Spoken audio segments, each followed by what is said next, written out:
Donc, dans ce problème-là, on a deux rectangles. On a le rectangle A, on a la longueur du rectangle A, qui est de 16 cm, et sa largeur, qui est de 4 cm. Après ça, on a un rectangle B. Ici, la largeur, on a des informations pour la largeur, puis on a des informations sur la longueur, et on cherche l'aire du rectangle B.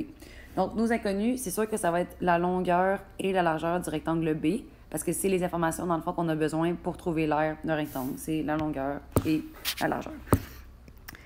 Donc, la première étape, ça va être la longueur.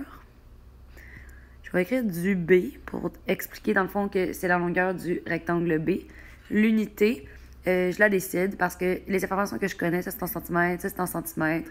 On a des choses en centimètres, donc ça va être en centimètres. Après ça, l'autre inconnu, ça va être la largeur du... Je vais effacer mon du, je le trouve laid. Du B, qui est aussi en centimètres. À partir de là, tu décides à qui tu mets X. Donc, parfois, dans des problèmes, on va vous donner que le rapport longueur-largeur, c'est 3 pour 4. À ce moment-là, ce serait 3x, 4x. Mais ici, c'est un problème qui est différent. On dit que la largeur du rectangle B est 4 cm de moins que le tiers de sa longueur. Donc, la largeur se fie sur la longueur. Donc, on va mettre le x à la longueur.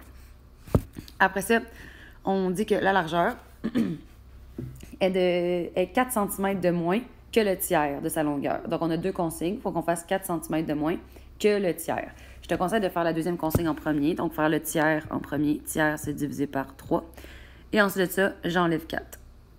De cette façon-là. Après ça, on va faire notre équation. Donc, si on nous donnait, par exemple, l'aire du rectangle B, bien, on pourrait trouver X. Mais évidemment, on n'a pas l'aire du rectangle B parce qu'on n'a pas... C'est ça, parce que c'est ça la question. Si on nous donnait le périmètre du rectangle B, on pourrait dire que 2 fois la longueur plus 2 fois la largeur, c'est égal au périmètre du rectangle B. Mais on ne nous donne pas non plus. Ce qu'on nous donne, c'est la longueur et la largeur du rectangle A. Et on nous dit que le périmètre du rectangle B et le périmètre du rectangle A sont pareils. Donc, à partir de là, je pourrais décider que je fais une étape, périmètre du rectangle A, faire la formule avec le 16 puis le 4, trouver le périmètre du rectangle A pour après ça l'utiliser. Mais je vais m'éviter ça en faisant une équation qui va être un petit peu plus complexe, mais qui va vraiment m'éviter une étape.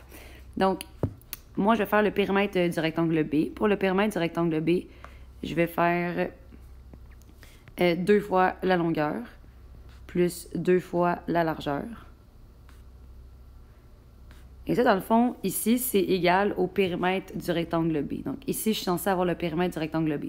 On ne me le donne pas, mais on nous dit que c'est la même chose que le périmètre du rectangle A. Et on a les dimensions du rectangle A, le 16 et le 4. Donc, je vais aller utiliser ça. Le périmètre, dans le fond, ça va être 2 fois 16 plus 2 fois 4. Ça, ici, ça représente le périmètre du rectangle A, qui est la même chose, dans le fond, que le périmètre du rectangle B. Troisième étape, ici, x, c'est la longueur du rectangle B. Donc, quand je vais trouver x, je vais trouver la longueur du rectangle B. Donc, ça que je vais écrire ici. Donc, la longueur du B. Je recopie mon équation, tout simplement. Donc, je vais rapetisser ça un petit peu. Je m'excuse pour l'attente. Je vais rapetisser ça un peu, comme ça. Donc, je recopie mon équation. Donc, 2x plus 2 fois x sur 3 moins 4, qui est égal à, je peux l'écrire, non, je ne vais pas l'écrire tout de suite. Là. 2 fois 16 plus 2 fois 4. À partir de là, je vais faire seulement la première étape de la résolution, parce que vous devrez être capable de résoudre le problème après par vous-même. Donc, 2x plus, donc ça donne 2x sur 3 moins 8, qui est égal à 2 fois 16, honte que j'ai utilisé ma calculatrice là-dessus, plus 8. Donc, après ça, vous serez capable de continuer à résoudre cette équation-là pour trouver la longueur du rectangle B. Après ça, vous avez tout simplement à substituer la valeur de x que vous allez avoir trouvée ici. Ça va vous permettre de trouver la largeur du rectangle B. Puis une fois que vous avez la longueur et la largeur, vous devrez être capable de trouver l'aire. Donc, voilà pour ça.